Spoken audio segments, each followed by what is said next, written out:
Shalom saudara, selamat pagi. Biarlah di pagi hari ini kita mau sama-sama datang kepada Tuhan. Kita mau sembah Tuhan, kita mau puji Tuhan. Sebelumnya mari kita bersatu dalam doa. Bapa yang baik, terima kasih Tuhan. Kami mengucap syukur Tuhan atas pagi hari ini Tuhan. Kami bersyukur Tuhan kalau boleh kami menjalankan aktivitas kami pada pagi hari ini hingga malam hari nanti. Biar Tuhan Kau yang tuntun langkah kami Tuhan. Biar Kau yang kami tinggikan, biar Kau yang kami agungkan Tuhan. Terima kasih Tuhan Yesus, terima kasih. Kami mau menyembah-Mu Tuhan.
sehat selalu.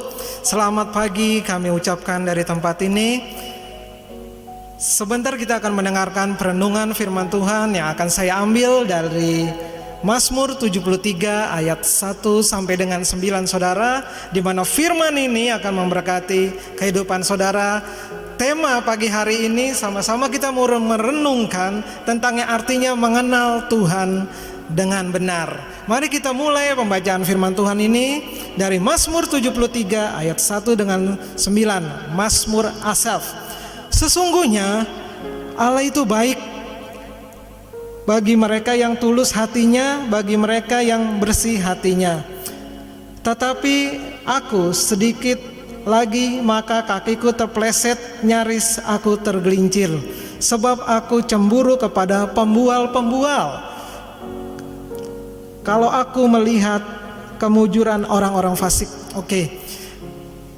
Seperti ini saudara, ketika orang-orang benar melihat orang fasik, ada suatu kecemburuan di dalam diri orang-orang percaya, di dalam diri orang-orang benar. Kenapa sih orang-orang fasik hidupnya seolah-olah mereka lebih diberkati, mereka lebih makmur kehidupannya, mereka lebih, istilahnya mereka tidak mengalami sedikit sekali mengalami kesusahan-kesusahan di dalam kehidupan mereka dibandingkan dengan orang-orang percaya. Saudara pernah nggak sewaktu-waktu pada titik tertentu kehidupan iman saudara mengalami hal tersebut? Kalau saudara mengalami hal tersebut, mari kita renungkan firman Tuhan pagi hari ini. Seberapa jauh pun kehidupan orang percaya, pasti ngalamin saudara yang namanya naik dan turun, naik lagi, turun lagi. Pokoknya keren deh ikut Tuhan. Kenapa saya bilang keren ikut Tuhan? Karena di dalam Tuhan selalu ada yang namanya penyertaannya. Kalau kita perhatiin saudara, Mazmur Asaf ini sedikit protes sama Tuhan. Tuhan, kenapa sih orang-orang fasik kok mereka hidupnya lebih enak gitu daripada orang percaya? Kenapa sih mereka kehidupannya tuh lebih luar biasa daripada kehidupan percaya? Kita akan mempelajari lebih dalam pagi hari ini tentang yang namanya pengenalan akan Tuhan. Saya ambil suatu contoh di dalam Alkitab yang tentang kehidupan Abraham.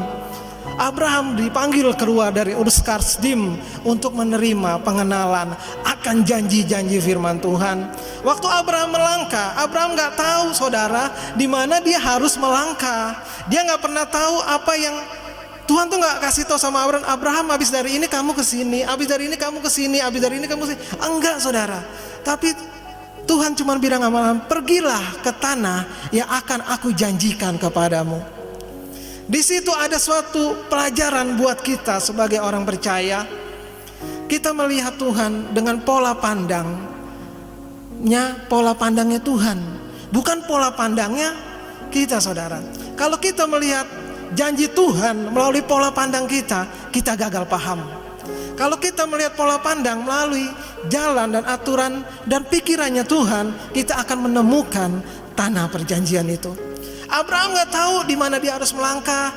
Dia mungkin berkemah dari satu tempat ke tempat lain, dari satu kota ke kota lain, dari satu kerajaan ke kerajaan lain, sampai akhirnya Tuhan membawa dia ke suatu janji yang benar-benar mantap di dalam kehidupan Abraham. Suatu ketika Abraham menginginkan satu keturunan seperti yang dijanjikan Tuhan, maka keturunanmu seperti bintang-bintang di langit, keturunanmu akan menjadi bangsa yang besar. Abraham tahu gak saudara? Enggak tahu. Sampai suatu kesempatan Tuhan berikan dia anak yang namanya Ishak. Kapan ya Tuhan memberikan Abraham itu anak? Abraham doa dan terus berdoa sampai umurnya berapa saudara? 120 tahun dan Sarah 90 tahun. Di mana dia terus menantikan janji itu. Sampai kemudian dia gak sabar, dia diambil budaknya. Terus dalam budaknya lahirlah Ismail. Dan terus apakah janji Tuhan berhenti meskipun Abraham gak sabar dalam menanti janji Tuhan? Enggak saudara. Sampai suatu ketika Tuhan memberikan keturunan kepada Abraham yang bernama Ishak. Wow, Abraham senang sekali saudara mendapat yang namanya keturunan Ishak. Tapi Abraham gak tahu apa yang Tuhan rancangkan dalam kehidupan dia. Terus Tuhan memberikan suatu kasus sama Abraham. Yang kasusnya itu di luar nalarnya Abraham, di luar istrinya kemampuan dia, saudara. Abraham mungkin merenung, Tuhan meminta, saudara, suatu hal yang terbesar di dalam diri Abraham, yaitu apa, saudara? Memberikan anaknya untuk dipersembahkan kepada Tuhan. Coba saudara renungkan kisah ini. Mungkin saudara akan berkata dalam diri saudara, ya sudah nunggu puluhan tahun, tapi Ishak disuruh persembahkan kepada Tuhan Allahnya. Pada waktu Abraham mendengar perkataan Tuhan Allahnya, mungkin dia protes, Tuhan kenapa sih Tuhan seperti ini? Mungkin dia protes, mungkin dia komplain sama Tuhan di dalam hidupnya, dia komplain, mungkin dia gelisah malam itu untuk besok mau bawa Ishak ke atas gunung untuk dipersembahkan kepadanya. Tapi apa yang Abraham lakukan? Abraham mendengar suara Allahnya seperti dia mendengar suara sahabatnya. Abraham mengerti apa yang menjadi hatinya Allah di dalam hati dia. Karena apa saudara? Karena Abraham punya hubungan yang khusus dengan Tuhannya. Karena apa saudara? Karena Abraham punya spesial hubungan yang di luar dia dengan orang-orang di sekitarnya. Artinya apa? Dia mengenal siapa Tuhannya. Makanya mungkin dia waktu naik ke atas gunung itu dia bilang, Tuhan akan menyediakan bagiku menggantikanmu Ishak. Mungkin dia sambil nangis dia ajak Ishak. Mungkin Ishak tanya sama dia begini, saudara, di dalam firman Tuhan, Papa, pisau ada, kayu bakar ada, tali ada, tapi mana dombanya? Mungkin ada satu kegalauan yang keras di dalam diri Abraham, tapi dia tetap percaya dan dia tahu apa yang dijanjikan Tuhannya, apa dijanjikan Tuhan kepada dia, itu pasti terjadi dalam kehidupan orang percaya. Itu mungkin yang ada di dalam diri Abraham. Sampai suatu saat dia sampai ke atas gunung itu, dia taruh mesbah itu, dia bangun batu itu satu demi satu sampai menjadi mesbah bakaran. Saat Ishak dia pegang, mungkin dia ikat Ishak. Mungkin dia Abraham sambil galau, dia ikat, dia taruh di situ, dan dia mau menghujamkan pisau itu ke atas Ishak. Di situ Allah yang dahsyat itu stop. Lihat di sebelah sana ada seekor domba yang terikat. Dan singkat cerita, Abraham menggantikan Ishak dengan domba tersebut. Dan terjadilah di tempat itu suatu pemulihan yang besar antara Abraham dan kepercayaan kepada Allahnya. Wow, suatu yang Tuhan buat luar biasa sama orang-orang yang mencari dan mengenal dia. Saudara perlu tahu, pengenalan akan Allah itu harus dijalani day by day di dalam hidup kita sebagai orang-orang percaya. Pengenalan akan Allah, kita gak cuma bisa membaca tanpa kita mengalaminya dengan Tuhan. Saudara, binalah suatu hubungan dengan Allahmu di luar batas-batas yang engkau mengerti. Sembahlah dia dengan cara yang tidak biasa-biasa, tapi sembahlah dia dengan cara yang luar biasa. Berjalanlah di dalam perkara-perkara hidupmu bersama dengan dia, maka engkau akan dituntunnya kemanapun engkau berada. Engkau akan dibimbingnya, engkau akan diaturnya, engkau akan dikasih jalan-jalan yang terbaik di dalam kehidupanmu. Dan engkau akan melihat, sungguh Tuhan yang aku sembah adalah Allah yang luar biasa. Saudara, pagi hari ini kita mau belajar. Mungkin orang fasik lebih luar biasa daripada kita.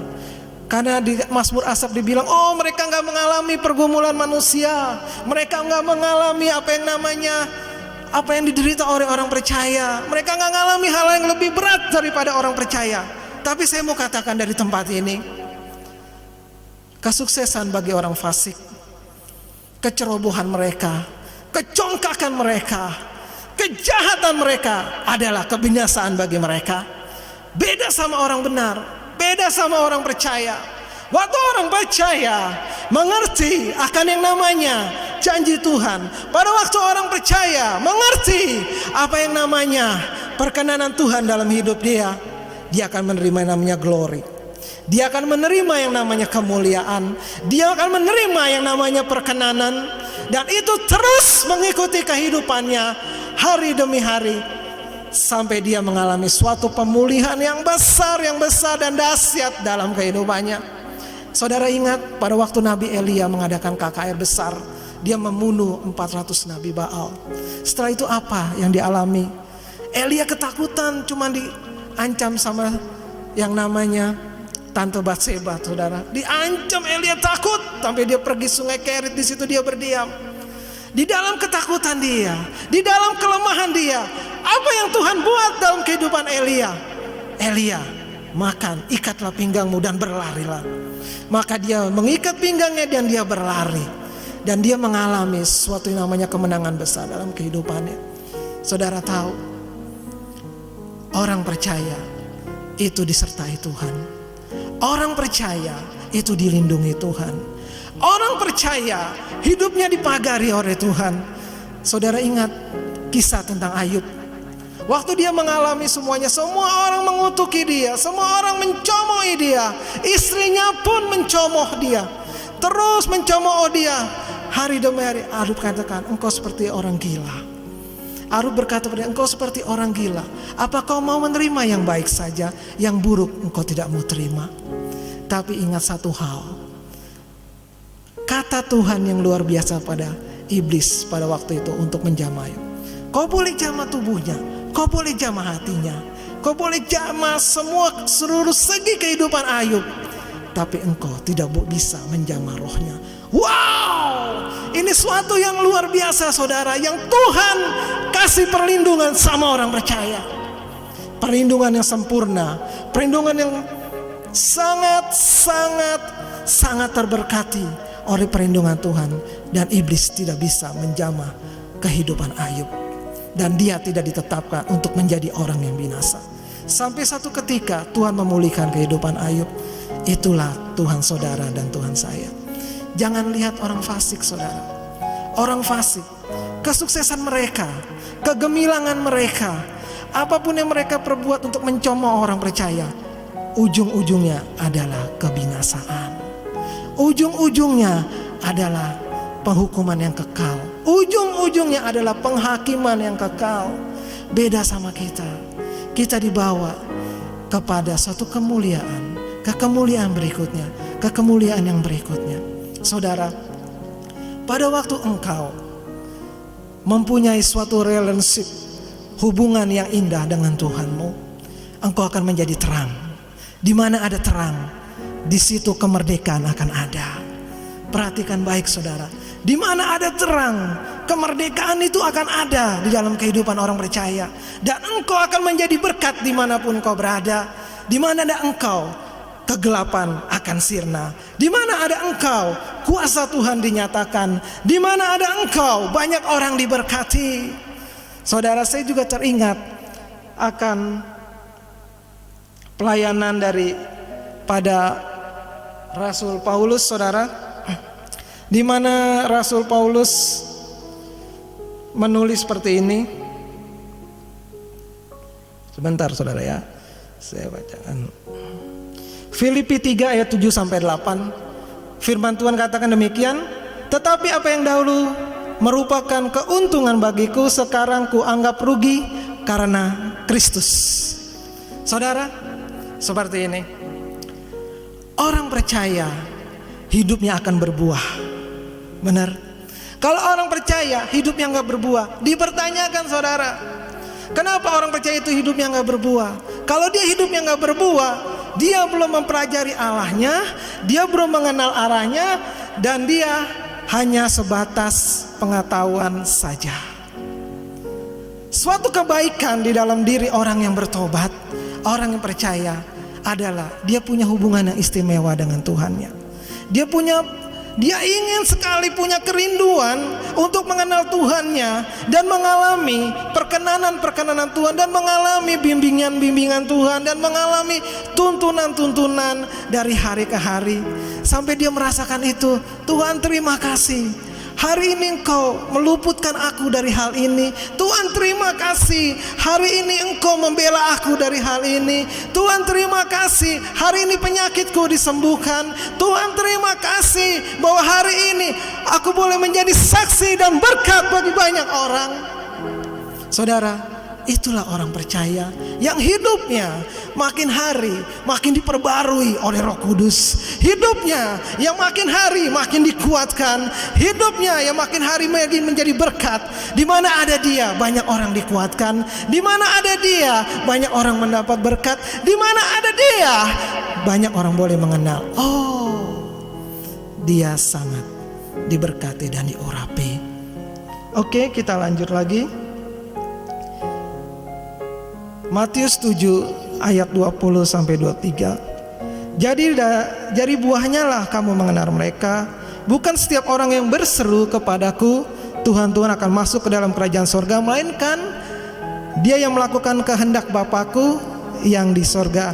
Tetapi banyak orang yang akan berseru kepadaku, Tuhan, Tuhan, bukankah kami bernubuat demi namamu, kami mengusir setan demi namamu? Bukan setiap orang yang berseru pada Tuhan, Tuhan akan masuk dalam kerajaan surga, dan melainkan dia yang melakukan kehendak Bapakku yang di surga. Pada hari terakhir banyak orang akan berseru kepadaku, Tuhan, Tuhan, bukankah kami bernubuat demi namamu dan mengusir setan demi namamu dan mengadakan banyak mukjizat demi namanya juga? Pada waktu itulah aku akan berterus terang kepada mereka dan berkata, aku tidak mengenal kamu, enyahlah daripadaku kamu sekalian pembuat kejahatan. Saudara, tragis bukan? Kalau orang percaya tidak berbuah dalam kehidupannya, Tuhan tidak mengenal dia. Bukan salah bernubuat, bukan salah mengusir setan, tapi satu hal yang Tuhan mau dari semuanya itu, engkau mengenal dia, mempelajari dia, engkau mengetahui isi hatinya, dan engkau merenungkan itu dalam kehidupan, dan hidupmu berbuah. Engkau menjadi orang yang berkenan kepada Tuhan, pelayananmu berkenan, engkau menjadi terang, suratan Kristus yang terbuka. Di mana ada engkau, di situ berkat Tuhan berlimpah. Demikian saudara, firman Tuhan hari ini, dan semoga menjadi berkat bagi semua saudara. Kita berdoa untuk penutup. Bapa, terima kasih. Seberapapun mereka yang mendengarkan akan firman ini, buat hati mereka bertumbuh Tuhan. Buat mereka yang jauh daripadamu Tuhan, Engkau menjamah hati mereka, Engkau memulihkan hati mereka, sehingga mereka boleh mengerti bahwa Tuhan yang dia sembah adalah Tuhan yang hidup, bahwa Tuhan yang dia sembah adalah Tuhan yang menopang kehidupannya, Tuhan yang memulihkan kehidupannya, dan yang Tuhan yang beracara dalam seluruh kehidupannya. Terima kasih Tuhan. Taruhkan benih firman-Mu dalam setiap hati para pemirsa, sehingga mereka boleh mengerti bahwa Engkaulah Allah yang berkuasa atas hidup mereka. Biar berkat daripada Allah Bapa, cinta kasih daripada Tuhan Yesus, serta persekutuan yang manis dan arah Roh Kudus selalu ada dalam kehidupan kami semua, orang-orang percaya. Terima kasih Tuhan, dalam nama Yesus. Haleluya. Amin.